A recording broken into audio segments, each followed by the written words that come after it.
ჩვენი შემდეგი სტუმარი იქნება უკვე ციფრული ფსიქოლოგი, რომელიც გარკვეულია ციფრებში და გვეტყვის ატარებს თუ არა რეალურად რაიმე ძალას. როგორ მაინტერესებს? იცი რატომ მაინტერესებს? ამ ბოლო დროს ტრენდია YouTube-ზე და არა მარტო ყველა პლატფორმაზე, სულ ხვდება რომ 2025 წელი ეს არის რაღაცა ციკლის დასასრული, იმიტომ რომ 20 და 25 რომ შეკრიბო, გამოდის 9. 9 კი არის დასასრული და რაღაცა არარეალური კარგი წელი იქნება. ნახოთ, რას გვპირდება ციფრები, ნინო ასათიანი მინდა დავპატიჟო სტუდიაში, რომელიც 13 რო თარსია და რაღაცა ეგეთ რაღაცა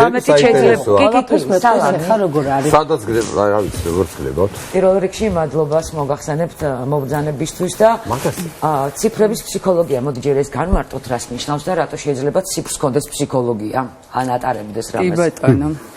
დღესდღეობით მოგესალმებით, ძალიან დიდი მადლობა მოწვევისთვის.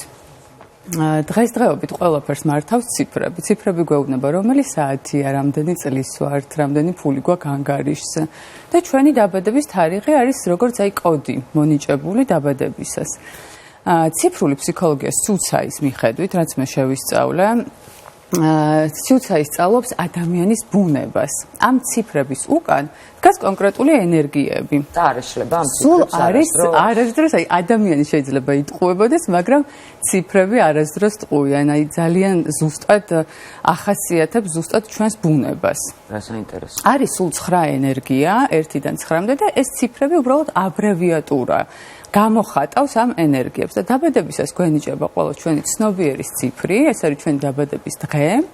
შემდეგ უკვე არის ჩვენი მატრიცა, ეს არის კომპეტენციები, რომელიც გვაქვს დაბადებიდან და ეს ყველა ციფრი ჩაშლილი. და 33 წლის ასაკში გვერდება მისია. ეს არის ჩვენი ქცევა, მოქმედება და ფიქრი 33 წლის შემდეგ, რაც არის სრული დაბადების თარიღის ჯამი. ანუ ქრისტეს ასაკში?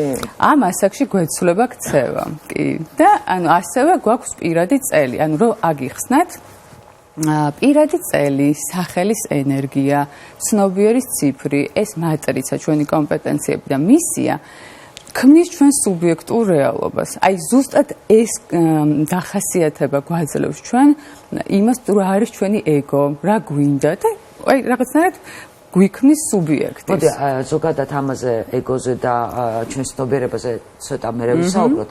ეხლა დავიწყოთ ზოგადად 2025 წელი, რატომ არის ცნობილი, რომ რაღაცა განსაკუთრებული წელი იქნება, სრულდება დიდი ციკლი და იწყება რაღაცა ახალი ცხოვრება. რატო? ესე იგი არის 9 დღიანი, 9 თვიანი და 9 წლიანი ციკლი.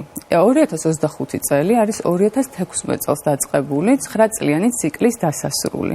16 წელს დაიწყო? კი, 2016 წელს. 9 მიმატო 25-ია. ხო.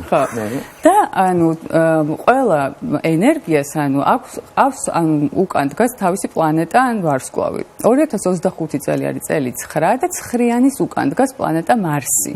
და მარსი ეს არის თავდადების, ბრძოლის, აგრესიის, ემოციის და ასევე სამართლიანობისთვის მებრძოლი. შესაბამისად 2025 წელი იქნება ბევრი ემოციით დატვირთული, მაგრამ რაც ყველაზე მნიშვნელოვანია, ეს იქნება დასასრული კონკრეტული ციკლის და ძალიან მნიშვნელოვანია კოლექტიურ დონეზე მოხდეს გადატვირთვა, ანუ მივიღოთ ჩვენ ის, რაც დასრულდება და არ ჩავებღაუჭოთ იმას, რაც წავა ჩვენი ცხოვრებიდან, იმიტომ რომ იგივე სპირალზე მოგვიწევს მოქმედებს რა, მე რო ჩვენი ცხოვრებიდან მიდის ვიღაცა რაღაცა, როგორ მოხდება ეს? აი ხდება ბუნებრივად ეს ყველაფერი, მაგრამ ჩვენი მიმღებლობა უნდა იყოს იმისთვის, რომ არ მოვხვდეთ იგივე სპირალს. აი თუნდაც შეიძლება სამსახური დასრულდეს, ან ურთიერთობა, ან კონკრეტული, თქვათ, რაღაცა პროექტი, რაც გვინდა, რომ პირიქით არ დასრულდეს, მაგრამ მიმღებლობა უნდა გქონდეს იმისი, ავიღოთ გამოცდილება იქიდან, რაც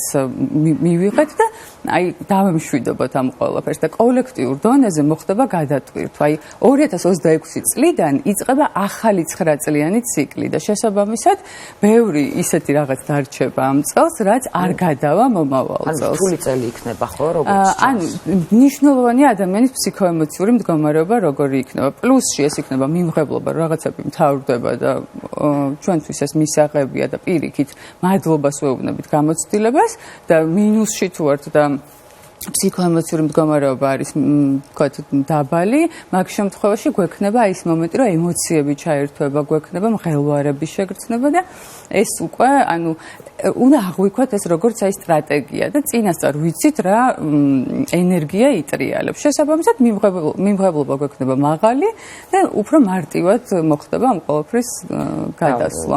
ვინც თქვათ არ არის დაინტერესებული ციფრული ფსიქოლოგიით, ნუმეროლოგიით, ვისაც არ აქვს არანაირი ინფორმაცია თქვათ ამ მეცნიერებაზე, მის ცხოვრებაში როგორ მოხდება ეს ცვლილებები? მაგ შემთხვევაში პლანეტები, ანუ ეს ენერგიები მართავენ ჩვენ და თუ ვიცით და გვაქვს ინფორმაცია, ჩვენ შეგვიძლია მართოთ ჩვენი რეალობა. ეს არის განსხვავება. აი სად არის სქემა, როგორ შეიძლება ამ ყველაფრის გაცნობიერება? ხა თან პარალელურად ფიქრობ, რომ როგორ უნდა მივხვდე, ანუ წარმოდგენა არ მაქვს, გასაშვებია კონკრეტული ადამიანი თუ მოვლენა თუ არ არის გასაშვები. უნდა გააკეთოთ აუცილებლად. ამის სქემა რამე არსებობს ესეთი ნუმეროლოგიაში, რომ აი რაღაცა შენი პირადი რაღაცა სქემა როგორ ხდება ამ ყველაფერში? ანუ ციფრულ ფსიქოლოგიაში გვაქვს ეს პირადი კონსულტაცია, სადაც ხდება უკვე კონკრეტულად თქვენ საკითხზე მუშაობა, თქვენი დაბადების თარიღიდან, სახელის ენერგიიდან გამომდინარე და იქ თუ დაისმევა კონკრეტული კითხვა, რა თქმა უნდა, ხდება ჩაშლა, მაგრამ ეს ზოგადი სქემა არის.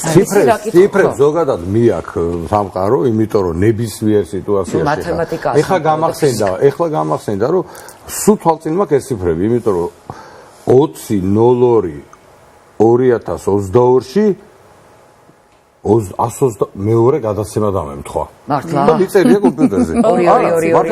ხო, იმიტომ რომ საოცარი ხარ მოხდა თვალში და ეხლა რო შევდივარ ხოლმე გადაცემის რო ემზადები სპორტული გადაცემისთვის, ეს სულ დავტოვე იქ, ანუ არ წამიშლია. მერე მეასე გადაცემა რო გავიდა, გუნდება გამომიგზავნეს მაისურები 100 სპორტი იმედზე. ანუ ეს ციფრები არ არსებობს, ეხლა შეიძლება შენ არ უღრმავდებოდე და არ იმასე, მაგრამ qovoltis მოქმედებს ეხლა იგივე სპორტში ხო 100 თამაში, 50.000 სარგებლო თამაში. სულ სტატისტიკა, სულ ციფრებია ეს ცხოვრება დღეს. და კი ეგრე არის ნამდვილად. ისე მართავენ ციფრები ჩვენ ცხოვრებას, ჩვენ ვერც ვიაზრებთ. იცი რა მაინტერესებს კიდე ძალიან ხშირად ჩემი მეგობრებისგან, ჩემი შვილისგან მსმენია, რომ ეს ბოლო პერიოდია ყოველთვის უყურებ ტელეფონის ეკრანს, როდესაც ერთი და იგივეა. რას ნიშნავს ეს? აქვს ამას რაიმე მნიშვნელობა? მე ვცვლიხარ მე. აი ხა 12 მაგალითად. ციფრებზე ამბობ, ხო, ციფრებზე ვამბობ. ციფრული ფსიქოლოგიას უცა ის მიმართულებაში არ არსებობს მსგავსი. უბრალოდ მე ცალკე მიყვარს ხოლმე ცალკე კიდე რაღაცებს ვიკვლევ და ეგ ამბობენ, რომ არის ის მომენტი, რომ განიშნებ სამყარო, რომ სწორ გზაზე ხარ. ანუ სინქრონში ხარ სამყაროსთან, ესე მithmes. კარგი, აი თქვათ ვაპირებ შვილის გაჩენას, კარგად ვიცი ციფრული ფსიქოლოგია, ბევრი რამე შევისწავლე და რაღაცა კონკრეტული უნარებით დაჯილდოებული შვილი შემიძლია, რომ თქვათ საკეისრო კვეთა, დავნიშნო ისე, რომ ეს ციფრები დაჯდეს როგორც მე. ეგ რაღაც ასტროლოგიასთანაც არის კავშირში და ციფრებთანაც და ყველაფერთან. ხო, აი მაინტერესებს კი შეიძლება. სანამ იტყვით, აი პირდაპირ ჩემს მაგალითს ვამბობ, აი ყოველთვის მაგშიში, როცა ჩემზე არის დამოკიდებული, რომ უნდა ავირჩიო რაღაცას. პასუხისმგებლობა მართლა ძალიან უშფოთავ. მოვდივარ სახში, აი დაახლოებით რიცხვს რომ მეუბნებიან საკეისროსაც მოვდივარ და ვნახულობ, რომელი ჩემი მეგობარია დაბადებული იმ რიცხვში, ანუ რამდენად მე რო ვარჩევ ამ რიცხვს ძალიან საპასუხისმგებლოა, თუმცა რაღაცნაირად მგონია, რომ მაინც სამყარო კარნახობს იმ რიცხვს და შენ არ ირჩევ. ესე მგონია, მაინც არ ირჩევ. თუ მე ვირიდებ პასუხისმგებლობას არ ვიცი. თქვენ ირჩევთ, მაგრამ მაინც არ ირჩევთ. და არ არსებობს კარგი ცუდი ამ ციფრებში. ყველა ციფრს აქვს თავის დადებითი და უარყოფითი, როგორც ნებისმიერ საკითხს, ხო? და უბრალოდ გაცნობიერება იმისი რა არის დახასიათება, რაღაცნაირად გვაძლევს წინასწარ შეხედულებას, ეგო, თქვათ აი ეგოს ვექტორი საითექნება ამ ადამიანს მიმართული, თორე კარგი და ცუდი და ესე დავასრულებ ამ დამოვიწყდება. ერთი ძამი, ანუ შემიძლია მე როგორც მშობელმა საკეისრო კვეთა ისე დავნიშნო, რომ კონკრეტული უნარები იყოს შვილი. ანუ თქვათ გეგმავთ, რომ გაიკეთოთ პირველში, შესაბამისად იცით, რომ ეს ბავშვი გაჩნდება ამ ენერგიის ქვეშ, მაგრამ მაინც ამბობენ, რომ არ არის ეს ბოლომდე თქვენი. ნუ ეგ თასა. აი, მაინც რაღაცნაირად ესე უნდა მომხდარიყო. აი, მაგალითად, ჩემი ამდენი წელი ამ ტელევიზიაში ერთ საოცარ შემთხვევას გადავაწყდი. ჩხუბი რაღაცა ჩოჩქოლი იყო და კასეტა იყო, ეწერა D13. და ადამიანმა თქვა, რომ მე ამ კასეტაზე არ დავამონტაჟებ, იმიტომ რომ აწერია 13. რა არის ეს 13? შეგიძლიათ რომ ეს აი 13, თარსი, მარსი, რაღაცებს რო იძახიან 13-ში ამას არ ვიზავთ 13 ქვეყანაში ადამიანებს ანუ აქვს დაჯერებები კონკრეტული, რაც რეალურად ხელს უშლის განვითარებაში. აი, როდესაც მაგალითად გვჯერა რომ რაღაც კონკრეტულად ესე უნდა იყოს და იცვლება დრო იცვლება და ჩვენ იმ დაჯერებებში ვრჩებით. აი, შვიდიანი ბედნიერების მომტანია ეგეც იგივეა. ყველაფერი არის ცრუ დაჯერებები და არ არსებობს მსგავსი ფაქტი, რომ რაღაცა ეს არის ჩვენი დაჯერება და რისიც გვჯერა, მე ის ხდება. ასაკიც ეგრეა, მე თუ მკითხავთ რა. თუმცა რა რამდენი წერია. არა, როგორ არ აქვს მნიშვნელობა. მე მაგალითად ხო, 13-ზე პატარა ვიყავ პირველად რო გავიგე ალბათ, რომ 13 თარსია დავფიქრდი და მე-13-ასოა მაგალითად. 2-13 მაქვს სახელში. 26-ში ვარ დაბადებული, ანუ 13 + 13 26-ია და აღმოჩნდა რომ ვარ თარსი ადამიანი. არა. ეს წამში რა თქმა უნდა დავხიეს ჩემი მოსაზრება და არანაირ თარსი ადამიანი არ არის. რატო ჩაუჯექი მაგას რამგიბიძგა? იმიტომ რომ საუბრობდით თელი საღამო რომ 13 ციფრია ავსტრალიაში რომელიღაც თეატრში არ არსებობს თქვა მე-13 რიგი ნიუ-იორკში რა არის ლიფტები სადაც ზოგადად მე-13 ღილაკი არ არსებობს და ასე შემდეგ რეკლამის დროა და რეკლამის შემდეგ გავაგზავნოთ ამას საუბარი 13-ში დაბრუნდებით დროები 13 წუთი დაქავართ რა მე წყალი ისე მწყუთ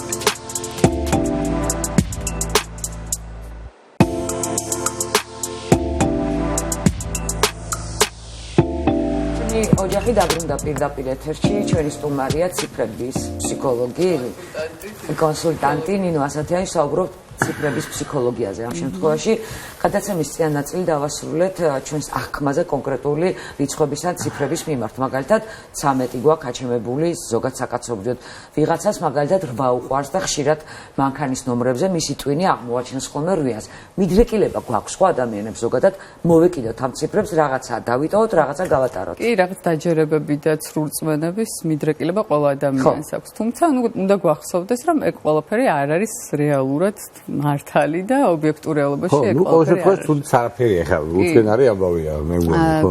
თუ ძალიან დამოკიდებული არ ხარ. ხო, არ უნდა გქონდეს რაღაცა მიჯაჭვულობა კონკრეტული. ანუ ესეც შესაძლებელია რომ დავძლიოთ ჩვენს თავზე მუშაობით. კარგი, მოდი ახლა გადავიდეთ წლების მიხედვით.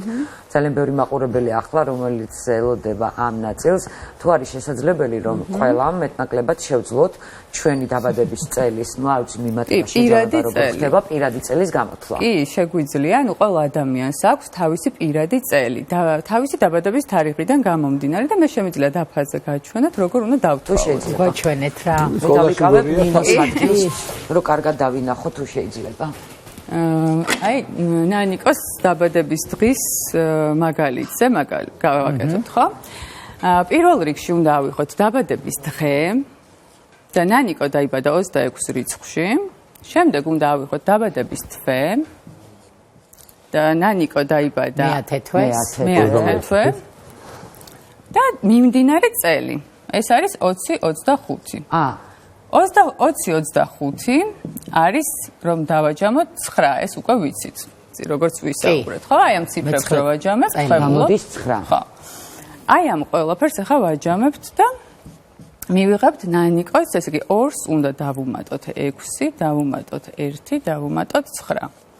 ეს ჯამში გამოდის, ესე იგი 18 და 1-ს რომ დავუმატოთ 8, ეს უკვე იქნება 9. ანუ ნანიკოს პირადი წელი არის ასევე 9. მეც ციკლის დასასრული მაქვს. შენ ციკლის დასასრული გვაქვს და ახლა მე შემიძლია აბა ჩვენი იბატონო ანგარიში უკვე დიმა დაბადებული არის 27 იანვარს დედაჩემს დაბადა უი დედაჩემს და შენ ერთად გაგვთ ამ ციფრებს ვაჯამებთ ეს არის 18 19 ანუ პირადი წელი 1 ანუ დედაჩემს და შენ 10-ია და მე რა თქმა უნდა 1 გამოდის იმიტომ რომ ნუ 1 ციკლები ხაიციან 9-ია ხო ანუ პირადი წელი 1 მე ავხსნი ხარ რა არის და თქვათ ნანუკას შემთხვევას განვიხილოთ და მაყურებელს კიდევ უფრო კარგად მიხვდება ეს არის 4 ნოემბერი სწორია კი და მე და ვუმატებთ ისევ 9-ს რადგან 20-25 აი ამ ციფრებს ახლა დავაჯამებთ ეს არის 5 6 და 9 ეს არის 15 ო ისლის ეს მიმატებული 5 არის პირადი წელი 6 ანუ სამივეს გვაქვს განსხვავებული. განსხვავებული 6-1-0. მოდი ნინო დავსხდეთ აქ. მე მაყურებელს შევთავაზებ ახლა თქვენ შეგიძლიათ აიღოთ კალამი, ფურცელი და დააჯამოთ თქვენი დაბადების წელი, რიცხვი და ვთქვათ 9, იმიტომ რომ 2025 აღინიშნება 9-ით და შემდეგ უკვე ნინო გვეტყვის მისი მატარებელია თითოეული ციფრი. რა ხდება? 1-1. ანუ როგორც ვისაუბრეთ, გვაქვს ცნობიერის ციფრი, ანუ რა ჩვენი ეგო რა გვინდა. გვაქვს მისია, როგორ ვიქცევით 33 წლის შემდეგ. გვაქვს სახელის ენერგია, რომელიც მანტრასავით დაგყვება, ასე ვთქვათ, და გვაქვს პირადი წელი. პირადი წელი ეს არის ჩვენი სტრატეგია. აი, რა უნდა გავაკეთოთ 2025 წელს და როგორ სტრატეგიით ვიმოქმედოთ. პირადი წელი 1 ვისაც აქვს. ეს არის ახალი ბრენდის, ახალი საქმის დაწყების წელიწადი. ანუ სტრატეგია თქვენი მიმდინარე წლის არის, რომ შექმნათ რაღაცა ახალი. და იმუშაოთ სტრატეგიული უნარების განვითარებაზე. თუ გაქვთ მაგალითად ბიზნესი, გადახედოთ სტრატეგიას და ახლით ჩაანაცვლოთ. თუ არა მაქვს დავიწყო. აბა რა, დაიწყე. გასაგებია. კი, ანუ ჩვენ უკვე წინასწარ ვიცით რა ენერგია იქნება თანდევი. ანუ მაგალითად ნანიკოს შემთხვევაში რომ არის პირადი წელი 9. კონკრეტულად მე არ გეტყოდი რომ ახალი ბრენდი გახსენი, უკვე კონკრეტულად გეტყვი რომ მიხედე ჯანმრთელობას მაქსიმალურად გაიკეთე ჩეკაპი, ანუ აი დაკავდი შენი სხეულით მაქსიმალურად და ემოციების მართვა ძალიან მნიშვნელოვანი, იმიტომ რომ ეს არის 9 წლიანი ციკლის დასასრული. აი მე ემოციები მაქვს ვულკანი ეთქავს ჩემში ყველაზე დიდი რაც კი მსოფლიოში. მიმღებლობა გამოხატე იმაზე, რაც წავა შენი ცხოვრებიდან. ეს შეიძლება იყოს ურთიერთობა, შეიძლება იყოს რაღაცა კონკრეტული საქმე, ანუ უნდა დაასრულო რაღაცები, რომ მომავალი 9 წლიანი ციკლი იყოს ახალი. ეს არის სტრატეგია. ანუ უბრალოდ იცი რა ენერგია არის თანდევი. ანუ სწორად ვიქნები ახლა მომზადებული, რომ წელს აუცილებლად რაღაცა ჩემი ცხოვრებიდან წავა, რისთვისაც მე უნდა ვიყო მზად და არ დავიხოკო სახენები. ჯანმრთელობას მიხედეო გითხრაში. ჯანმრთელობა ცალსახად დამამახსოვრდა. მე კიდე დასრულებაზე მაქვს. ანუ პირველ ერთიანი ვისაც გამოგივიდათ, იცოდეთ რომ თქვენ ცხოვრებაშიც შესაძლებელია რაღაც დასრულდეს, მაგრამ აუცილებლად პირადი წელი 1. ხო, 1 არის ახლის დასაწყისი. მე მივყვები პირდაპირ. პირადი წელი 2. ეს არის ურთიერთობების წელი და დიპლომატიის და ანუ მიზანი არის რომ შევინარჩუნოთ მაქსიმალურად გვენდომება დავშორდეთ ვიღაცას და გავწყვიტოთ ურთიერთობა. მიზანი არის რომ პირიქით შევინარჩუნოთ. აჰა, ორიანი შემთხვევაში პირიქით არის. წყალი შეიძლება რა დავიწყოთ. ჩვენ თუნდა გავუშვა გაზაფხულები. აქ უნდა შეინარჩუნო, ორიანმა უნდა იბრძოლოს შენარჩუნებისთვის. გასაგებია. კი. პირადი წელი 3 ეს არის ანალიზის და წარმატების წელიწადი. ამ წელს მაქსიმალურად უნდა გავაანალიზოთ ჩვენი მოქმედებები. ძალიან წარმატებული წელი შეიძლება იყოს თუ ვიქნებით თავდაჯერებულები და ვიმოქმედებთ თავდაჯერებულად. პოზიტივში ეს არის წარმატება, მოგზაურობა, ძალიან კარგი წელია ოჯახის შესაქმნელად და თუ ვართ უარყოფით ემოციურ მდგომარეობაში, შეიძლება სიზარმაცემ აგვიღოს და ხო, აი მარტივი ფულის სურვილი გაგვიჩნდეს. პირადი წელი 4 ეს არის მიზნების დასახვის წელიწადი და სტრატეგია ამ წლის უნდა იყოს, რომ მაქსიმალურად გავწეროთ მიზნები. ეს არის ტრანსფორმაციის და მისტიკის წელი. აი შესაძლებელია მისტიური მოვლენები მოხდეს ჩვენ ცხოვრებაში და ამისთვის უნდა ვიყოთ მოკლედ პოზიტივში, რომ პოზიტიური მისტიკა იყოს. პირადი წელი 5 ეს არის კომუნიკაციების წელი. ამ წლის სტრატეგია რომ მაქსიმალურად ბევრ ადამიანთან გქონდეს კომუნიკაცია, იმიტომ რომ კომუნიკაციიდან მოგვივა შესაძლებლობები და აი ძალიან კარგი წელი ახალი იმიჯის შესაქმნელად რაღაცა ახლებურად გასაკეთებლად. და შესაბამისად ვიცით რომ აი ამ სტრატეგიით უნდა ვიმოქმედოთ. გვენდომება გვექნება სურვილი რომ ვთქვათ ყველაფერზე აი სწორია, არასწორია. იმიტომ რომ ენერგია 5 ეს არის ლოგიკა და თვითონაც ესე აფასებს ვინც ცნობიერის ციფრი 5 რომ ის სწორი არასწორი შესაბამისად მაქსიმალურად ყველაფერის მიმღებლობა და თქვათ რომ სწორია რომ გაგვეზარდოს შესაძლებლობები. პირადი წელი 6. დივადექით ეს არის ერთ-ერთი საუკეთესო ენერგია ამ წლის. ხო, 6-იანის პლანეტარი ვენერა ეს არის სიყვარულის და ოცნებების ახდენის წელი. რა მაგარია. ზუსტად კი. აი მართლა საუკეთესო წელია. სტრატეგია ამ წლის არის რომ გავატარო, ანუ ჩვენი თავის სიყვარულის დამუშავება მაქსიმალურად. ეს არის რომ არ მივეცეთ ბოლომდე ტკბობას, ანუ სტრატეგია გიყავს და მაქსიმალურად ეცადეთ ახალი ცოდნა მიიღოთ. ნახე, იმიტომ რომ მომდევნო წელი 7, რაც არის ტრანსფორმაციის წელი, პოზიტიური ტრანსფორმაციის კონდეთ. ანუ გარდა იმისა, რომ ეს იქნება ძალიან პოზიტიური და თქვენ შეგიძლიათ დათკბეთ ცხოვრებით, არ უნდა გადავეშვათ ბოლომდე ტკბობაში და აუცილებლად უნდა მივიღოთ ახალი ცოდნა, იმისთვის რომ მომდევნო წელი უკვე 7 იყოს ტრანსფორმაციის და არა კრიზისის. ანუ მაგალითად ჩემ შემთხვევაში ზუსტად მაგ სტრატეგიით ვიმოქმედე და შარშან როცა მქონდა პირადი წელი 6 წავედი ციფრების ფსიქოლოგიის სასწავლებლად და უკვე ეს წელი უკვე მექნება იმედი მაქვს პოზიტიური ტრანსფორმაციის და არა კრიზისის. საწყისია ეს ყველაფერი და ინფორმირებული სტრატეგია გაქვს რითი უნდა იმოქმედო და ნუ არსებობს კიდე ციფრულ ფსიქოლოგიაში პირადი კალენდარი, სადაც გაქვს უკვე პირადი თვე, პირადი დღე, შეგიძლიათ დაგეგმოთ დღეების მიხედვით, აი თუნდაც ხელშეკრულებას აწერ ხელს ან რაღაცას ყიდულობ, რომ დაამთხვიო კარგი ენერგიის მატარებელ დღეს. მე ერთი პერიოდი ისეთი დამოკიდებული ვიყავი მაგ კალენდარზე, ჩემი მეგობარი არის სოციალურ ქსელში, ის აქვეყნებს ხოლმე თვარის კალენდარს საათებით და 11 საათსა და 13 წუთზე არ მოვაწერო ხელი ხელში. და ერთი პერიოდი 100 ამ კალენდრი დავდიოდი და მე გადავადი. საერთო დღე თუ ხელშეკრულებას ვაწერთ ხელს, ვუყურებთ რა არის საერთო დღე და საერთო დღის განმოვთვლა ძალიან მარტივია, ანუ თვეს, დღეს და წელს ვაჯამებთ. ანუ დღეს, თქვათ, დღეს რა რიცხვია პირობითად? აი დღეს არის მაგალითად 16 თებერვალი 2025 წელი. საერთო დღე დღეს არის 9.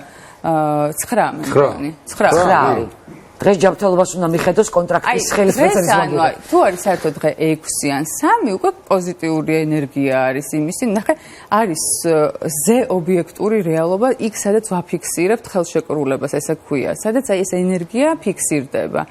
ქორწინების რეგისტრაციის დროსაც ძალიან მნიშვნელოვანია, რომ იყოს საერთო დღე 6. აუ უნდა გადავხედო ყველა ჩემს არის ქორწინების რეგისტრაციაც, აი ქორწინებაც არის 9 ტიპის, რა ენერგია დაყვება. გააჩნია რა თარიღში არის რეგისტრირებული. ვაუ, ეხლა წავიდა მეგობრებო, დიდი იმედი მაქვს რომ კარგად გაიგეთ ნინოს გაკვეთილები და თუ ვერ გაიგეთ ცხადი ან გადაახვეთ ამ Facebook-ზე ნახოთ, იმიტომ რომ ძალიან საინტერესოა. ჩვენ გადაცემაზე ვიგულისხმევ. ანუ Instagram-ზე რო შემოვიდეთ, ვისწავლით რაღაცას ისე მეტნაკლებად. ინფორმაცია მიდევს. ანუ პირდაპირ ნინო ასათიანი ასე ვიპოვით. Numbers ესე ქვია. Numbers. ახლავე მეტად იმა, ახლავე დაგაფოლოვებთ. მადლობა. გადავიდეთ შემდეგ პირად წელზე, ეს არის პირადი წელი 7. ეს არის ტრანსფორმაციის ან კრიზისის წელიწადი ესე ქვია. ძალიან მნიშვნელოვანია იმისთვის, რომ გქონდეს პოზიტიური ტრანსფორმაცია, ვიყოთ მაქსიმალურად სხეულის დისციპლინაში. ამ წელს აი იოგა, მედიტაცია, სიარული ძალიან დაგვეხმარება იმაში, რომ ჩვენ ვიყოთ აი დისციპლინაში და მართოთ ჩვენი ემოციები, იმიტომ რომ თუ ვერ ვმართავთ ემოციებს, მაგ შემთხვევაში ვართ სულ სუბიექტურ რეალობაში და ანუ ვერ გამოვდივართ ობიექტურში. შესაბამისად, მიმდინარე წლის სტრატეგია ეხლა მეც პირადი წელი 7 მაქვს, რომ აი დილიდან დავდივარ 7 კილომეტრს, შემდეგ ანუ ვარჯიშობ, აი არ ვსვავ ალკოჰოლს და მაქსიმალურად ვარ დისციპლინაში. პირადი წელი 8. ეს არის ძალიან წარმატებული წელი შეიძლება იყოს ფინანსურად და ძალიან კარგია ამ წელს დავკავდეთ უძრავი ქონების ყიდვით ან გაყიდვით. ასევე კარგია ბიზნესის ხარისხზე მუშაობა, მაგრამ არ არის რეკომენდირებული კრედიტების აღება ახალი ბიზნესის დასაწყებად. მხოლოდ აი ამ ბიზნესის ხარისხზე მუშაობისთვის არის ძალიან კარგი. და უნდა ვიცოდეთ, რომ ამ წელს აი მაქსიმალურად შრომაში უნდა გავატაროთ და არ უნდა ეს რვიანი ხო? ხო, პირადი წელი 8 ანუ მე მქონდა შარშანეკ წელი შრომის და ფულის. უნდა ხო, ფულის არის, მაგრამ შრომი და უძრავი ქონება სხვათა შორის ხა 7-იანზე სახლი გავარემონტე, გაყიდვა მინდოდა, მართლა თავისით მოხდა. რა მქონდა ეხლა რა არის? ანუ თავისით მოხდა ასე. თავისით მოხდა და რო გწოდნო და უკვე პირდაპირ გწოდნოდა რომ კაია შენთვის ეს წელი, რომ ანუ მაგითი დაკავდა და წელი 9-ც ძალიან კარგია სხვათა შორის, ახლა გადავაყრით. ანუ გადავედით ბოლო უკვე 9-ზე. პირადი წელი 9, ეს არის 9 წლიანი ციკლის დასასრული და წარმოიდგინე საერთო წელი და შენი პირადი წელი დაემთხვა ერთმანეთს. თავიდან დაიბადე ფაქტობრივად, ჰა? დღეს მეორედ დაბადება მაქვს. და ანუ მაქსიმალურად მზაობა და აი სიმშვიდე იმის მიმართ, რომ რაც წავა წელს შენი ცხოვრებიდან, ეს არის უნდა გაუშვი. გაუშვი იმისთვის რომ მომდევნო 9 წლიანი ციკლი იყოს უკვე ახალი და აი იმას ვურჩევდი რომ გაწეროს მომდევნო 9 წლის სტრატეგია, იმიტომ რომ როცა პირველი წერი ერთი გვაქვს, კარგია რომ გავწეროთ. შესაბამისად დავკავდეთ ჯანმრთელობით, მაქსიმალურად მივხედოთ სტრატეგიულად, ანუ გავაკეთოთ ჩეკაპი და ასე შემდეგ, რომ იცი რა ენერგია მუშაობს მოკლედ შენზე ამ წელს. რაოდენ უცნაურიც არ უნდა იყოს, არც ღრმად ცხადი არასდროს მიფიქრია ციფრებზე, მაგრამ აი რაღაცა მჯერა და მწავს ახლა რომ ყველა ციფრი მართლა ატარებს რაღაც ენერგიას, რომელიც ცხადია ვერ მართავს შეიძლება, მაგრამ ფაქტია დაემთხვა, რვიანია წლევანდელი ჩემი წელი, კი არა შარშანდელი, მთელი წელი ბინის გაყიდვა მინდოდა, ახალის ყიდვა, დავდიოდი მაკლერები, სახლები, რემონტი წამოვიწყე, გავარემონტე, თავისთავად ესე დაждდა. ჩემს ცხოვრებაში 3 წლის წინ, ანუ თუ ეხლა 6 არის, როგორც მოგისმენთ, 3 არის ოჯახის შექმნის სიყვარული, ზუსტად ეგ მოხდა ჩემს შემთხვევაში და უნებლიე. ოჯახის შესაქმნელად კი, და აი ეგრე დაემთხვა ახლა კიდე 33 წლის ვიყავი, როდესაც სიკვდილს გადავრჩი ფაქტიურად ისეთ ავარიაში მოვყევი, რომ მართლა მეორე დავიბადე.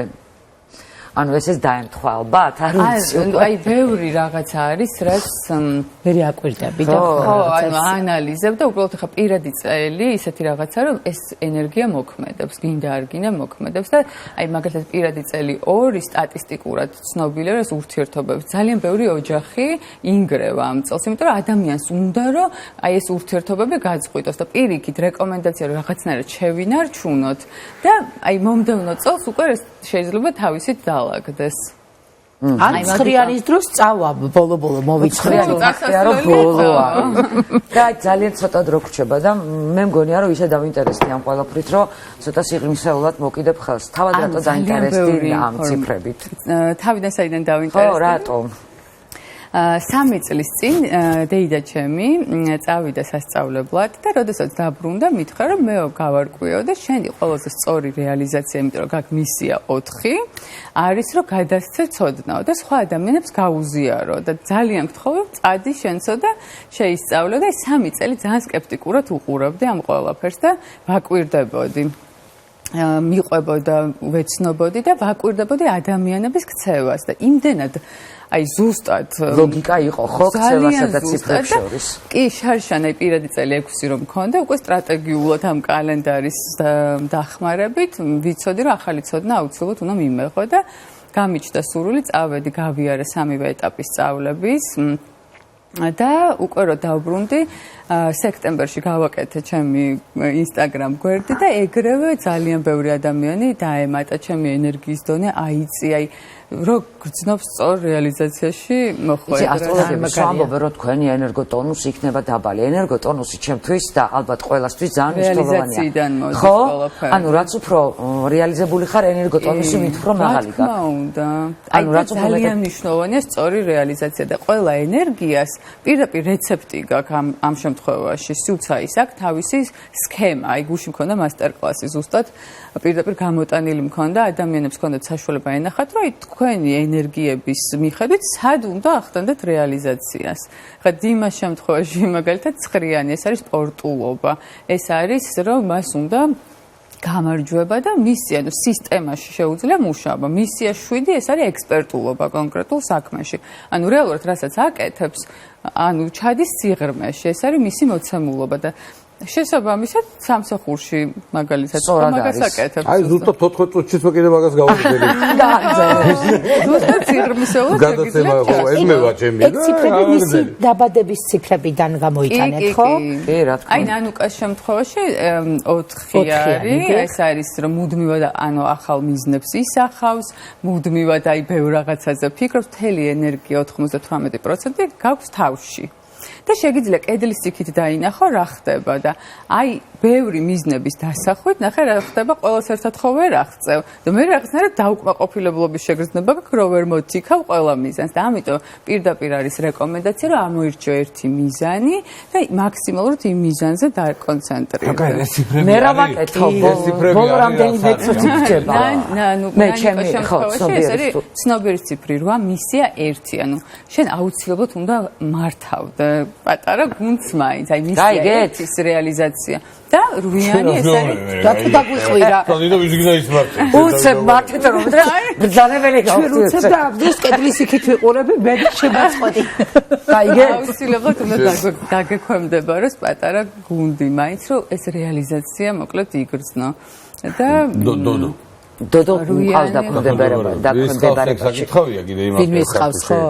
ნუ ორივეს. დოდო კატა არის ამ შემთხვევაში არ დაიბნეს ნინო. ფეხბურთელებსაც აქვს ეგ თემი, აი 1+8 რო ნახე ხა. 9 ნომერი უნდა და ერთ საკაკარეს სამშობლო აქვს. და 18 მიცეს და პლუს ჩაუწერე შუაში. რატო? იგივე ესე? 1+8. 1+8. დაკავებული იყო იქ 9 ნომერი და ამას ესეთ გამოსავალი იპოვა.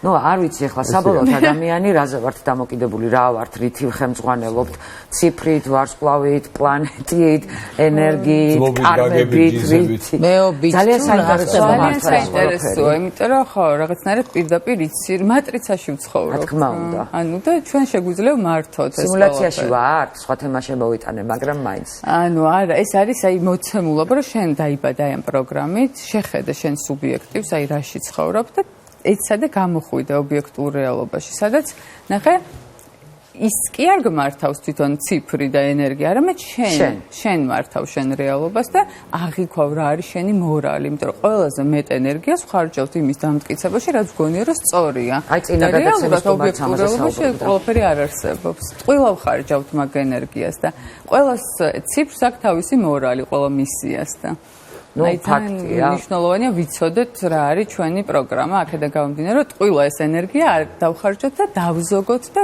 პირიქით დავაგენერიროთ. რა ვისწავლო? აი ეს ფიქრობ ხარ რომ რა ვისწავლო? მე კიდე რა უნდა დავკარგო, რა იკარგება მაგას ვიკარგო და მე რა ვისწავლო? მაგრამ რა ბიზნესი დაიწყო?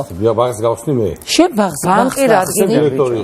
ეგ ვისწავლო ბაღის დირექტორობა? დირექტორი ნანიკო უნდა იყოს, უნდა მართოს. მე ხელმძღვანელი უნდა ვიყო, თქვენ არც არ უნდა გახსნათ შვილებო. მე ვიქნები თქვენი ხელმძღვანელი. გადაწყვეტა. გუნდის დირექტორი. 9 არის, ანუ იდეები შეუძლია, გენერაცია იდეების, ფინანსური სქემები წესი. კი ბატონო. კი კაცო. კი ბატონო. სასარგებლო.